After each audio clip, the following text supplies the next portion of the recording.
Magandang araw o gabi. Ako si Nancy. Gusto ko sanang ibahagi ang kwentong ito na nangyari sa aming pamilya noong taong 1979 sa isang liblib na baryo sa Siquijor. Hindi ko ito malilimutan dahil ito ang unang pagkakataon na nakaharap namin ng isang bagay na hindi mapaliwanag ng siyensya. Noong panahon na yon, ang buhay sa aming baryo ay napakatahimik. Wala pang kuryente at ang tanging liwanag namin sa gabi ay mga gasera. Ang mga bahay ay malalayo sa isa't isa at napaliligiran kami ng mga naglalakihang puno at masukal na kagubatan. Kasama ko sa bahay ang asawa kong si Lucas at ang dalawa naming malapit na kaibigan at kapitbahay na sina Ben at Melchor. Si Mang Anding naman ang pinakamatanda sa aming grupo, isang kilalang manggagamot at biyasa sa mga usaping kababalaghan. Nagsimula nang may dumating na dayo sa kabilang sapa. Isang lalaking matangkad, maputla at laging nakayuko kung maglakad. Sabi ng mga usap-usapan, galing daw ito sa Mindanao at naghahanap ng katahimikan. Pero simula nung dumating siya, nagsimula na rin mamatay ang mga alagang hayop.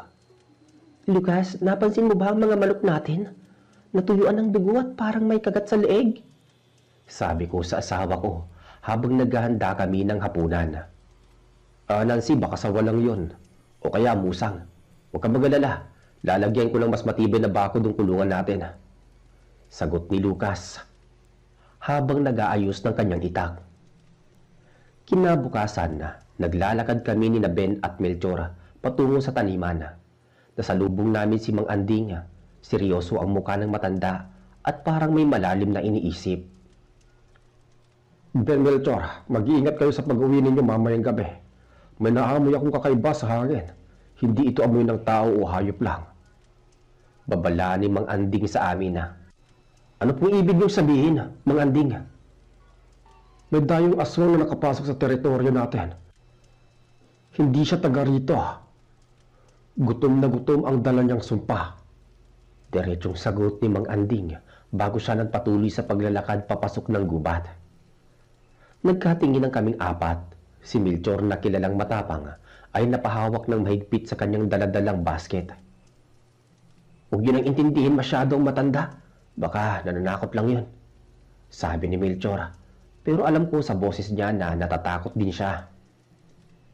Pagdating ng gabi, uminit ang pakiramdam sa loob ng bahay. Napakatahimik ng paligid. Walang huni ng mga kuliglig. Walang tahol ng aso. Ang tanging naririnig lang namin ay ang malakas na paghampas ng mga dahon ng sahig sa labas kahit wala namang hangin. Nancy, pumasok ka na sa loob ng kwarto at itabi mo ang mga bata. Ako na ang magbabantay dito sa sala. Utos ni Lucas sa akin. Natatakot ako. Parang may naglalakad sa may bubungan natin. Bulong ko sa kanya. Ramdam na ramdam ko ang bigat ng paligid. Maya-maya pa, narinig namin ang isang malakas na kalabog sa itaas ng aming bubong.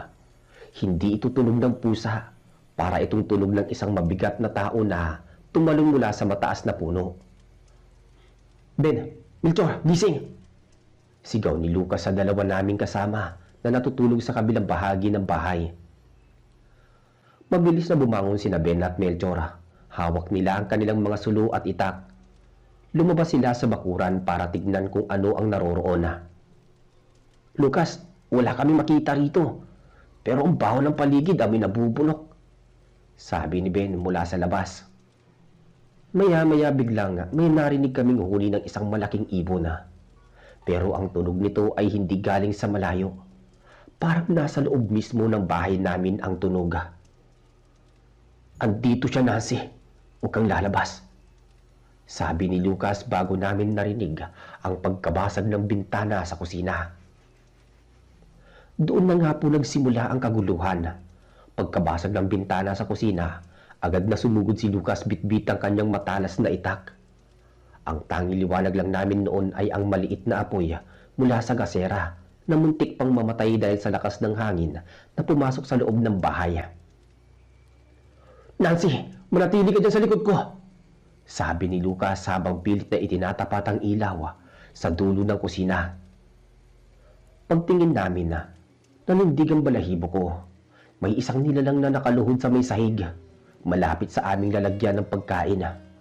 Ang katawan nito ay mahaba, payat na parang butot balat na lang, at ang balat niya ay kulay abo na parang bangkay. Lumingon ito sa amin at doon ko nakita ang mga mata niyang nanlilisik at mapula, parang nagbabagang uling sa dilim. Sino ka? Anong ginagawa mo sa bahay ko? Matapang na tanong ni Lucas, pero ramdam ko ang panginginig ng kanyang kamay na nakahawak sa akin. Hindi sumagot ang nilalang. Sa halip ay naglabas ito ng isang mahaba at matulis na dila na tila naghahanap ng madidilaan.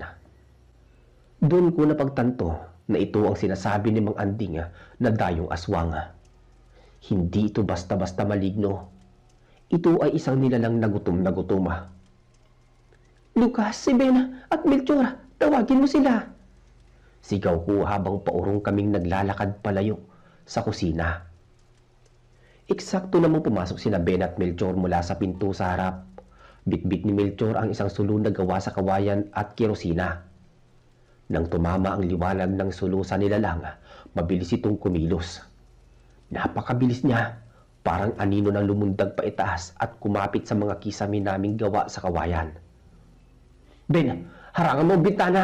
Melchor, tulungan mo ko rito. Sabi ni Lucas. Si Melchor ay agad na iwinasiwas ang sulo sa itaas.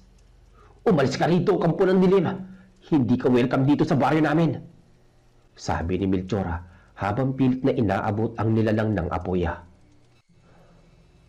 Umiwas ang aswang at naglabas ng tunog na parang galit na pusa at asong pinagsama. Napakabaho ng hininga nito.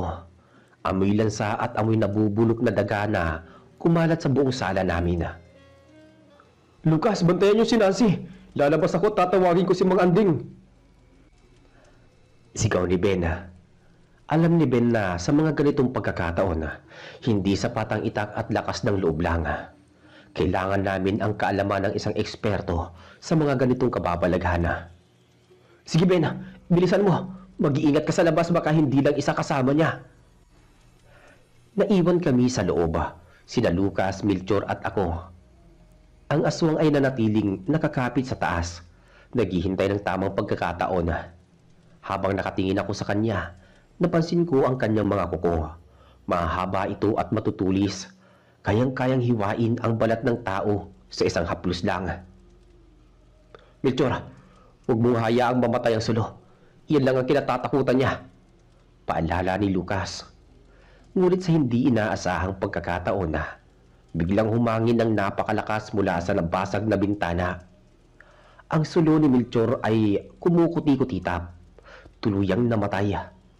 Nawala ang pangunahing liwanag namin. Ang tanging natira ay ang maliit na liwanag mula sa gasera. Lucas, Melchor, wala nang ilaw. Sigaw ko sa takot. Narinig ko ang malakas na kalabog. Bumagsak ang aswang mula sa kisame. Narinig ko ang daing ni Melchor. Napasigaw si Melchor. Sa dilim naman naramdaman ko ang kaguluhan. Nagtatagaan sila pero dahil madilim, hindi nila matiyak kung nasaan ang kalaban. Melchor, nasan ka? Nancy, huwag kang aalis sa pwesto mo. Sigaw ni Lucas habang winawasiwas ang kanyang itak sa hangin. Umaasang tatama ito sa aswang. Maya-maya pa, narinig namin ang isang pamilyar na boses mula sa labas ng bahay. Isang boses na nagbibigay ng kakaibang lakas ng loob. Lucas, Melchor, ilayo yung si Nancy sa gitna. May dala akong pangontra. Sigaw ni Mang Anding. Kasunod noon ay ang pag-alingaw-ngaw ng isang dasal na hindi ko maintindihan. Hindi ito Latina kundi isang sinaunang dialekto na tanging mga matatanda lang sa Siquijor ang nakakaalam. Kasabay ng dasal ay ang pagsabog ng amoy ng kamangyan at bawang sa buong paligid. Ang nilalang na nasa loob ng bahay ay biglang napasigaw sa sobrang sakit. Parang napapaso ang kanyang balat kahit wala namang apoy. Nancy, ayos ka lang ba? Tanong ni Lucas habang kinakapa ako sa dilima. Nang mahawakan niya ang kamay ko, hinila niya ako patungo sa may pintuan kung saan nakatayo si Mang Anding kasama si Bena. Si Mang Anding ay may hawak na botilya ng langis na may ugat ng halaman sa loob neto at isang latigo na gawa sa buntot pagi. Ang kanyang mukha ay seryoso at punong-puno ng determinasyon na. Anding, nasugatan si Melchor. Sumbong ni Lucas. Dalhin niyo siya dito sa labas, Ben. Tulungan mo si Melchor. Utos ni Mang Anding habang dahan-dahang pumapasok sa loob ng bahay namin upang harapin ng dayong aswang. Nang makalabas kami sa bakuran, doon ko lang nakita ang sugat ni Melchor. Sa ilalim ng liwanag ng buwan, kitang-kita ang tatlong malalalim na gilit sa kanyang balikat. Maitim ang dugong lumalabas dito at may kasamang malapot na laway na kulay berde. Melchor, tiisin mo ang sakit. Lalagyan natin to ng sukat asin mamaya. Sabi ni Ben habang pinipunit ang kanyang mga sariling kamiseta para ibalot sa sugat ni Melchor. Samantala sa loob ng bahay, narinig namin ang palitan ng mga kalabog at ang malakas na hagupit ng buntot pagi ni Mang Melchor. Bawat hagupit ay sinusundan ng isang nakakakilabot na hiyaw mula sa aswang.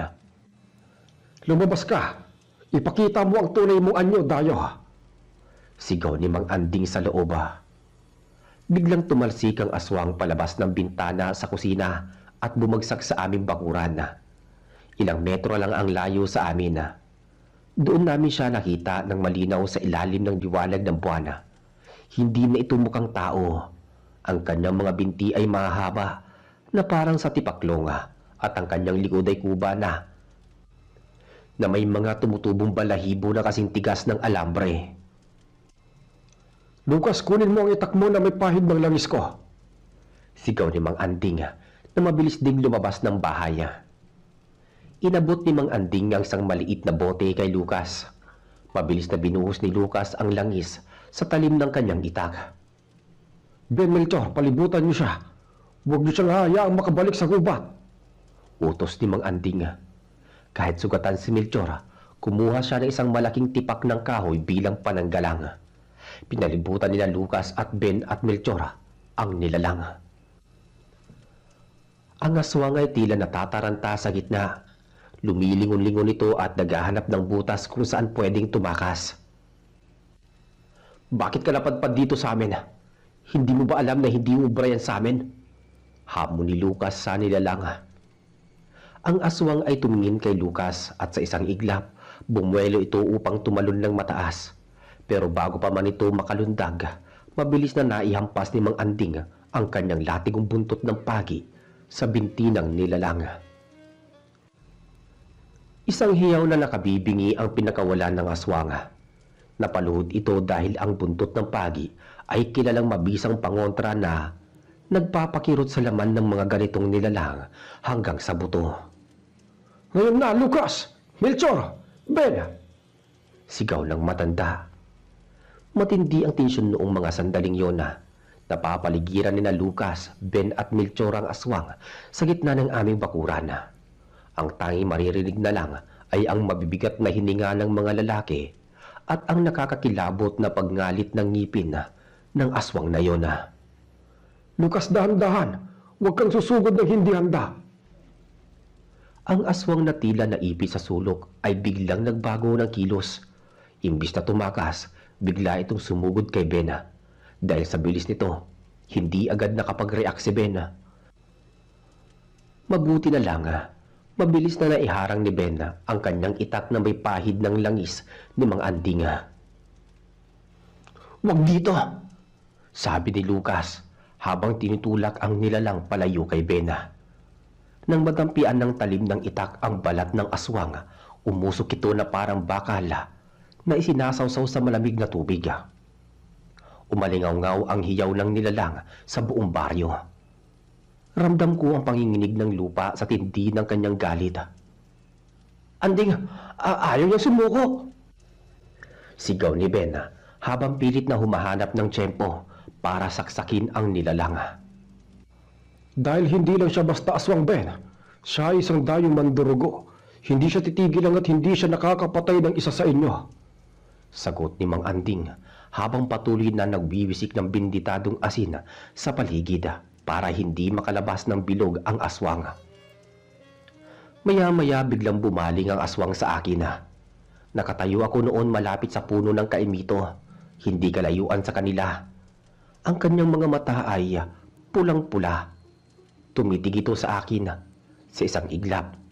Kinalimutan niya ang mga lalaki na kapaligid sa kanya at mabilis na gumapang patungo sa akin sa paraang hindi mo akalaing magagawa ng isang nilalang na may ganitong anyong tao. Nancy! Takbo! Sigaw ni Lucas sa akin. Pero parang napako ang mga paa ko sa lupa. Hindi ako makagalaw sa tindi ng takot. Habang papalapit ang aswang, nakita ko ang kanyang bibig na bumuka ng mahigpit sa normal na laki. Puno ng matatalas na ngipin na tila mga karayom. Melchor, ang sulo! Sigaw ni Mang Anding. Kahit sugatan, mabilis na pinulot ni Melchor ang isang tuyong sanga na may gas at muling sinindihan gamit ang kanyang lighter. Nancy, yumuko ka! Sigaw ni Melchor bago niya buong lakas na inahagis ang nagniningas na kahoy patungo sa aswang. Eksaktong tumama ang apoy sa likuran ng nilalang. Ang nagniningas na kahoy ay nagpapaatras sa kanya, pero hindi pa rin siya tuluyang napapatumba. Dito na sumugod si Lucas. Ginamit niya ang lahat ng kanyang lakas para itaga ang itak sa binti ng nilalanga. Para sa alaga namin pinatay mo! Demonyo ka! Sabi ni Lucas habang ibinabaon ang talim sa laman ng aswang. Isang itim na malapot na likido ang tumalsik sa mukha ni Lucas. Hindi ito dugo. Ito ay parang putik na napakabaho. Ang aswang ay napaluhod at doon na siya hinataw ni Mang Anding ng kanyang latigong buntot ng pagi sa mismong batok. Ben, hawakan mo ang mga kamay. Melchor, sa kabilang panig. Utos ni Mang Anding. Nagpambuno ang apat na lalaki laban sa aswang sa gitna ng kadiliman. Maririnig mo ang kalabog ng katawan at ang pag-ungol ng nilalanga na parang baboy nakakatayi na. Lucas, ang bungo! Doon mo itama! Sigaw ni Mang Anding habang pilit nilang pinipigilan ang pag-ikot ng aswang. Iniangat ni Lucas ang kanyang itak, pero bago pa man niya ito maibagsak, biglang nagsalita ang aswang. Isang boses na basag at parang galing sa ilalim ng lupa. Maawa kayo!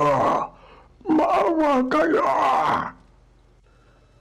Bulong ng nilalanga. Napatigil si Lucas. Kahit ako ay natigilan. Ang boses na iyon ng isang matandang lalaki. Ang boses ng dayong nakatira sa kabilang sapa. Lucas, huwag kang makinig. Panlinlang lang yan. Melchor, huwag mong bitawan.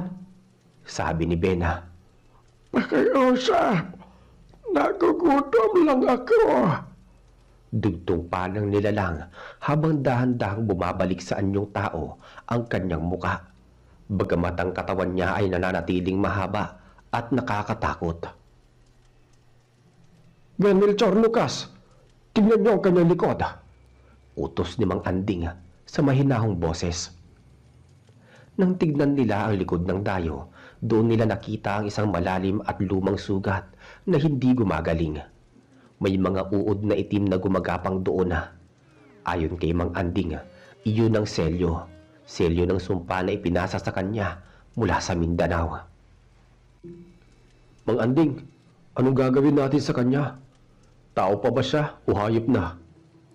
Tanong ni Melchor habang hinihingala. Siya ay isang biktima rin, Melchor. Pero hindi siya pwedeng mabuhay sa piling ng mga tao.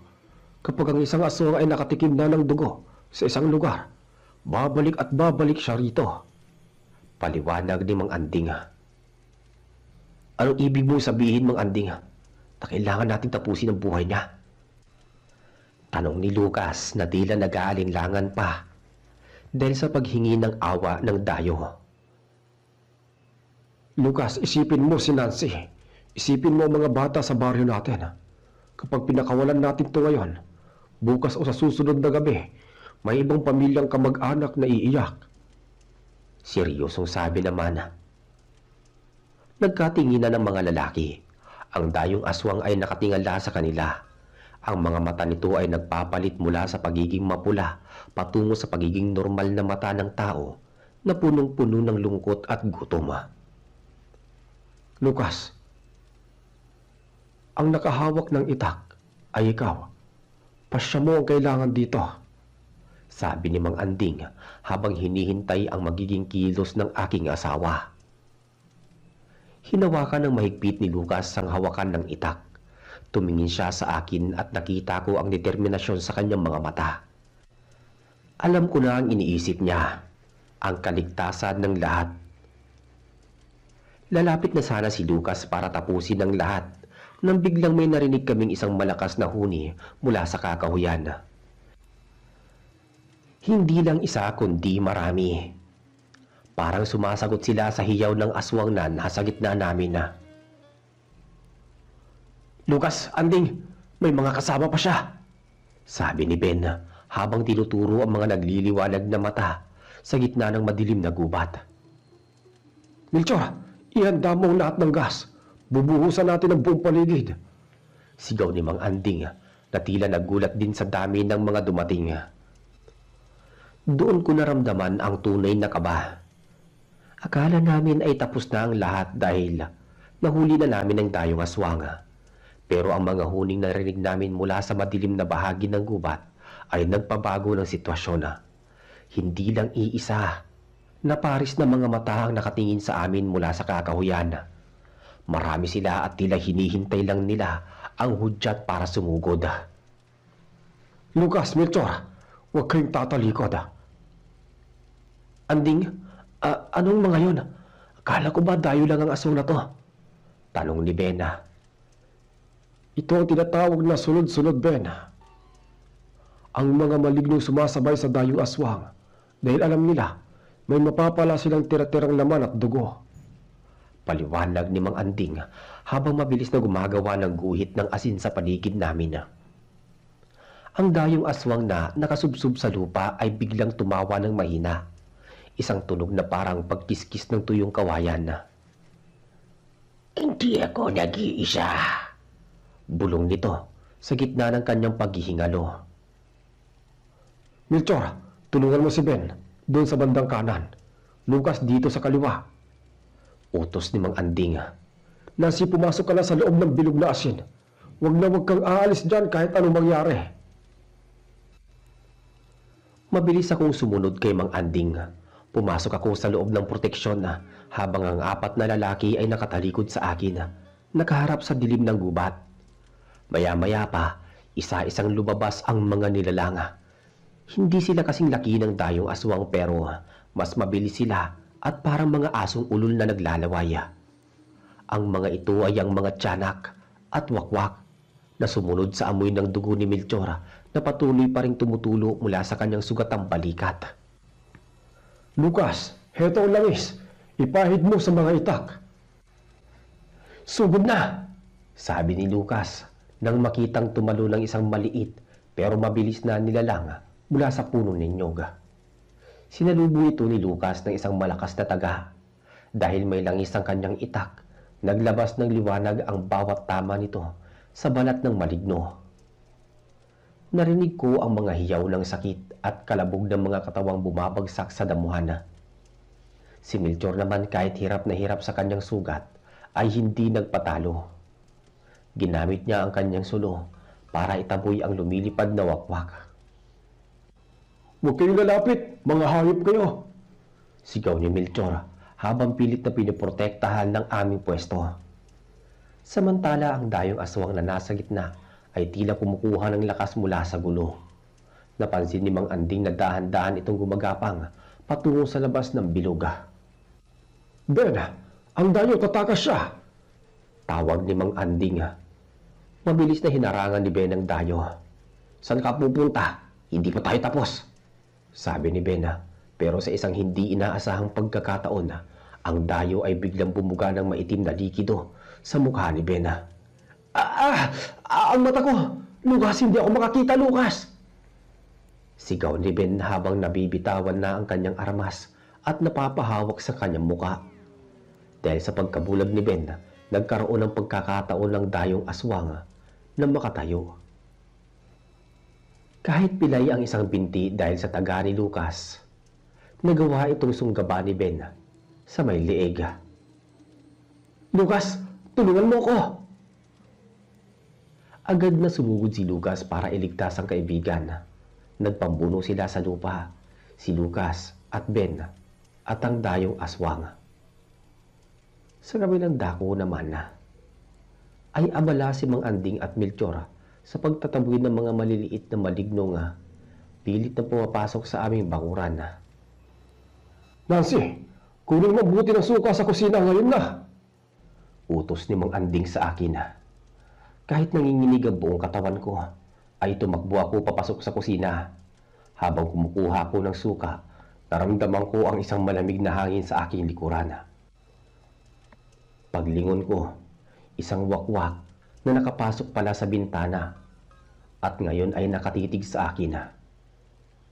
Lucas, Anding, may nakapasok dito. Sigaw ko habang ibinabato ang kahit na anong mahawakan ko. Mga plato, baso at kawali. Narinig ko ang mabilis na yabag ni Melchor patungo sa kusina. Nancy, yumuko ka! Sa isang iglap, pumasok si Melchor at hinampas ng kanyang sulo ang wakwak. Sumabog ang apoy sa loob ng kusina at ang nilalang ay muling lumabas ng bintana habang nag-aapoy ang pakpak. Heto, suka, Melchor. Iniabot ko sa kanya ang bote. Salamat, Nancy. Balik ka na sa bilog, bilis. Sabi ni Melchor bago siya muling lumabas para tulungan sina Lucas. Paglabas namin, nakita ko si Lucas na nakapatong sa dayong aswang. Hawak niya ang itak sa leeg nito. Pero ang mga kamay ng aswang ay nakabaon sa braso ni Lucas. Mang Anding, tapusin mo na to! Sigaw ni Lucas habang tinitiis ang sakit. Ibinuhos ni Mang Anding ang suka sa hinaluan ng asin at dinurog na bawang sa mismong muka ng katawan ng dayong aswang. Ang epekto nito ay parang asido. Natunaw ang balat ng nilalang at nagsimula itong mangisay ng husto. Ito ay para sa lahat ng pamilya sinira mo. Sabi ni Mang Anding habang itinutusok ang kanyang matulis na kawayang may nakaukit na krus sa mismong puso ng dayong aswang. Isang huling sigaw ang pinakawala ng dayo. Isang sigaw na umalingaw-ngaw hanggang sa kabilang baryo. Pagkatapos nun, unti-unting nanahimik ang paligid. Ang mga maliliit na maligno na kanina ay sumugod ay biglang nagsitakbuhan pabalik sa gubat nang maramdaman nilang patay na ang kanilang pinuno. Naiwang hinihingal sina Lucas, Ben at Melchor at Mang Anding sa gitna ng bakuran. Si Ben ay dahan-dahang pinupunasan ang kanyang mga mata gamit ang malinis na tubig na aking dinala. Si Melchor naman ay napaupo sa sahig dahil sa sobrang pangihina. Tapos na ba, Mang Anding? Tanong ni Lucas habang tinitignan ng dahan-dahan na ang pagkatungan ng unang katawan ng aswang. Para sa gabing to, tapos na, Lucas. Pero ang amoy ng kamatayan ay hindi basta-basta nawawala sa lupain ito. Tinignan ko ang asawa ko. Marami siyang galos at bakas ng pakikipaglaban. Lucas, ayos ka lang ba? Tanong ko habang nilalapitan siya. Ayos lang ako, Nancy. Ang mahalaga, ligtas ka. Akala namin ay iyon na ang wakas. Pero habang nililinis namin ang bakuran bago mag-umaga, may napansin si Ben sa bulsa ng damit ng dayo bago ito tuluyang maging abo. Habang unti-unting nagliliwanag ang langit at sumisilip ang unang sikat ng araw, ang katawan ng dayong aswang ay naging parang tuyong kahoy na dinurog at naging abo. Ngunit sa gitna ng abong yon may napansin si Ben na isang bagay na hindi natunaw ng dasal. Lucas, tignan mo to. Tawag ni Ben habang maingat na pinupulot ang isang maliit na piraso ng balat ng hayop na may nakatali na hibla ng buhok ng tao. Lumapit si Mang Anding at kinuha ang bagay na yon. Nanliit ang kanyang mga mata. Ito ay isang padala, Lucas. Ang dayong ito ay hindi kusang pumunta rito. Pinadala siya ng isang mas malakas na kapangyarihan mula sa pinanggalingan niya. Anong ibig niyo sabihin mo, Anding? Tanong ni Melchor habang iniinda ang sakit ng kanyang sugat na nilalagyan ko ng dinurog na dahon ng kakawate bilang paunang lunas. Na nagutos sa kanya na hanapin ang isang partikular na pamilya dito sa baryo natin. Nancy, Lucas, may kamag-anak ba kayo galing sa Mindanao? Tanong ng matanda. Nagkatingin kami ni Lucas. Wala kaming maalalang kahit sino. Pero biglang pumasok sa isip ko ang namayapang lolo ni Lucas na si Lolo Tiburcio. Sinasabing noong kabataan niya ay naging sundalo siya at nadistino sa malalayong bahagi ng bansa. Mang Anding, baka may kinalaman to sa nakaraan ni Lolo Tiburcio. Bulong ni Lucas. Hindi pa kami nakakasagot ng maayos nang biglang may dumating na humihingal na bata. Ang anak ni Aling Belena. Mang Anding, Lucas, si Aling Belen, nawawala ang kanyang bunso. May nakita raw silang malaking aso na tumalong palabas ng bintana nila kaninang madaling araw. Napamura si Melchora. Hindi pa pala tapos. Ang dayong napatay natin ay panggulo lang. Nancy, pumasok ka. At ilang ang lahat ng pinto. Lucas, Ben, Melchor, kailangan nating sundan ang bakas bago pa tuluyang makalayo ang isa pa nito. Utos ni Mang Anding. Isa pa, ibig sabihin may kasama ang tayo na hindi natin nakita kanina. Tanong ni Ben habang mabilis na kinukuha ang kanyang itag. Ang napatay natin ay isang bantay. Ang tunay na kumakain ay ang kasalukuyang nasa labas pa. At base sa balat ng hayop na ito, hindi lang ito basta aswang. Ito ay isang tiktik na may kakayahang magpalit anyo bilang tao o hayop sa isang kurap lang ng mga mata. Tumakbo sina Lucas patungo sa bahay ni Aling Belena. Naiwan ako sa loob ng bahay, yakap ang aking sarili habang nakatingin sa labas. Ramdam ko pa rin ang takot. Noong panahong yun, kapag may nawalang bata sa aming baryo, madalas ay hindi na ito nakikita ng buhay o kung mahanap man, kulang na ang laman loob nito. Pagdating ni Lucas sa bahay ni Aling Belena, nakita nila ang gulo. Ang bintana sa silid ng bata ay wasak. May mga bakas na kuko sa dingding na kasing lalim ng hiwa ng kutsilyo. Dito sila dumaan, Lucas. Papunta ito sa sapa, doon sa musukal na bahagi ng kagubatan kung saan nakatira ang tayo. Sabi ni Ben habang sinusundan ang mga patak ng dugo sa lupa. Teka, Ben, may tsinelas ng tao. Tanong ni Melchor habang pinupulot ang isang lumang tsinelas na pamilyar sa amin. Nanlaki ang mga mata ni Lucas. Hindi maaari. Si Mang Celso ang kumuha sa sarili niyang anak. Hindi makapaniwalang tanong ni Ben. Hindi si Mang Celso yan, Ben. Iyan ang sinasabi ko sa inyo. Ang tiktik ay nanggagaya ng anyo. Kinuha niya ang anyo ng ama ng bata para hindi ito matakot nang kunin siya sa higaan. Paliwanag ni Mang Anding habang mabilis na naglalakad patungo sa sapa. Habang papalapit sila sa sapa, narinig nila ang isang mahinang iyak ng bata. Nanggaling ito sa ilalim ng malaking puno. Ang paligid ay nababalot ng makapal na hamog kahit na umaga na. Lucas, dahan-dahan. Baka bitag lang to. Bulong ni Mang Anding. Nakita nila ang isang figura na nakatalikod. Kamukhang kamukha ito ni Mang Celso. Karga-karga ang bata. Pero may mali sa kanyang tindig. Masyadong mahaba ang kanyang mga braso at ang kanyang mga siku ay nakabaliktad. Celso, ibigay mong bata! Sigaw ni Lucas habang tinututok ang kanyang itak. Dahang-dahang lumingon ang figura. Ayon kay Lucas, doon siya halos himatayin sa takot. Ang mukha ni Mang Celso ay parang natutunaw na kandila. Ang isang mata nito ay nasa pisngi na at ang bibig nito ay punong-puno ng itim na balahibo. Hindi niyo mapipigilan ang gutom. Wika ng nilalang gamit ang boses na parang maraming tao ang nagsasalita ng sabay-sabay. Ngayon na, Ben. Melchor, Sigaw ni Lucas. Sumugod si Ben at Melchor mula sa magkabilaang gilid. Pero ang nilalang ay napakabilis. Sa isang iglap, tumalon nito pataas sa sanga. Bitbit ang bata. Mang Anding, ang bata baka mahulog. Sigaw ni Melchor. Kumuha si Mang Anding ng isang maliit na pana na ang dulo ay may nakatusok na buto ng hayop na binasbasan. Lucas, kailangan mong umakyat. Kami na ang bahala dito sa baba. Si Lucas na kilala sa pagiging magaling sa pagakyat ng nyog ay walang pag-aalinlangang sumampa sa higanting balite.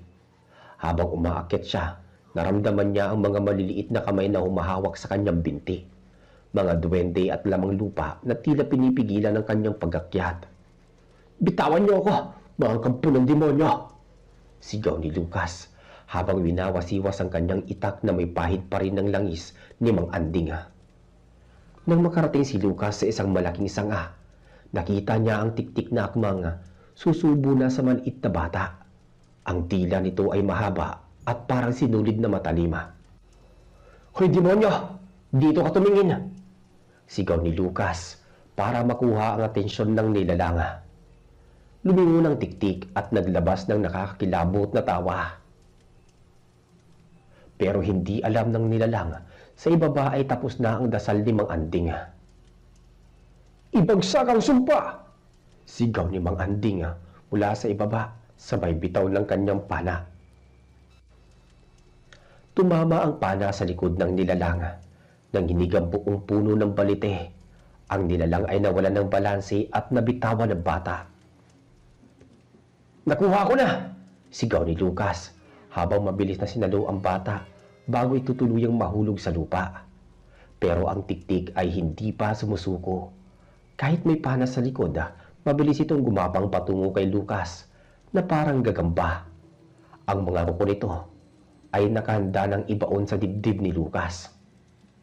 Lucas, sa likod mo! Sigaw ni Ben mula sa ibaba. Sa taas ng puno na iyon akala ko talaga ay mawawalan na ako ng asawa. Hawak ni Lucas ang bata sa kanyang kaliwang braso habang ang kanang kamay naman ay nakakapit sa madulas na baging ng puno. Ang tiktik na nasa anyo pa rin ng tila natutunaw na Mang Celso ay mabilis na gumapang papalapit sa kanya. Ang mga mata nito ay nanlilisik at ang mahabang dila ay humahampas sa hangin na parang latigo. Lucas, huwag kang bibitaw. Ihagis mo ang bata kay Ben. Sigaw ni Mang Anding mula sa baba. Pero napakataas ng kinalalagyan ni Lucas. Kung ihagis niya ang bata at hindi ito masasalo, tiyak na kamatayan ang sasapitin ng paslit. Hindi ko pwedeng ihagis. Masyadong mataas nito. Sagot ni Lucas habang pilit na umiiwas sa kuko ng nilalang. Sa isang iglap, sumunggab ang tiktik. Nabaon ng matalas na kuko nito sa balikat ni Lucas. Napasigaw ang aking asawa sa sobrang sakit. Pero imbis na bitawan ng bata, lalo pa niya itong niyakap ng mahigpit. Lucas! Sigaw ni Melchor na agad na nagsimulang umakyat sa kabilang bahagi ng puno para sumaklolo. Si Ben naman ay mabilis na kumuha ng isang bote ng langis na may kasamang bawang at asin mula sa supot ni Mang Anding. Mang Anding, gawin na natin ang huling paraan. Tumango si Mang Anding. Kinuha niya ang kanyang latigong buntot ng pagi at ibinabad ang dulo nito sa natitirang binditadong langis. Lucas, Melchor, pumikit kayo. Isang nakakasilaw na liwanag ang lumabas mula sa taas. Nang biglang ihagis ni Ben ang bote ng langis sa direksyon ng tiktik. Habang si Mang Anding naman ay buong lakas na inihampas ang latigo sa puno. Ang tunog ng hagupit ay parang kulog na yumanig sa buong kagubatan. Isang hiyaw na hindi tao ang pinakawalan ng nilalang. Maya-maya pa, itinarak ni Ben ang kanyang itak sa dibdib nito habang si Mang Anding naman ay nagbuhos ng sako-sakong asin sa katawan nito. Ang tiktik ay nangisay na parang linta na binudburan ng asin hanggang sa unti-unti itong tumigas at naging parang uling. Samantala, dahan-dahang nakababa si Lucas bitbit ang bata. Pagbaba niya sa lupa, agad siyang napaluhod sa pagod at sakit ng kanyang sugat. Mabilis akong tumakbo papalapit sa kanya dahil hindi ko na natiis na manatili sa loob ng bahay nang marinig ko ang sigawan sa sapa. Lucas, salamat sa Diyos, ayos lang kayo. Sabi ko, kinuha ko ang bata sa kanyang bisig. Ang bata ay himalang mahimbing na natutulog. Tila hindi na malaya ng panganib na pinagdaanan. Nancy, ang balikat ko. Mahinang sabi ni Lucas. Ang mga sugat niya ay nangingitim na rin. Isang sinyalis na may lason ang kuko ng dayong aswang. Agad na lumapit si Mang Anding. Kinuha niya ang luya at ginuya ito bago dinura sa sugat ni Lucas. Tisin mo, Lucas. Kailangan nating ilabas ang dumi bago pa ito kumalat sa puso mo. Nang mag-umaga na talaga, dinala namin ang bata pabalik kay Aling Belen. Walang pagsidlan ang pasasalamat ng ina. Habang ang tunay namang Celso ay nakitang tulog na tulog sa kanilang silid. Walang malay sa kanyang anyo, ay ginamit na pala ng isang demonyo. Nilinis namin ang bakuran at sapa. Ang mga abo ng dayong aswang at ang tiktik ay pinapaanod ni Mang Anding sa dagat para hindi na muling makabalik ang kanilang espiritu sa lupa ng Sikihora. Tapos na ang lahat, Lucas. Pero lagi kayong mag-iingat. Magmula noon naging mas mapanatag ang mga tao sa aming baryo. Hindi na namin basta-basta tinatanggap ang mga dayo nang hindi muna sinusuri ang kanilang anino o ang kanilang paraan ng pagkain. Ang kwentong ito ay nanatiling babala sa aming pamilya na sa likod ng tahimik na gabi may mga matang nagmamasida, naghihintay lang ng pagkakataon na makapasok sa aming mga tahanan.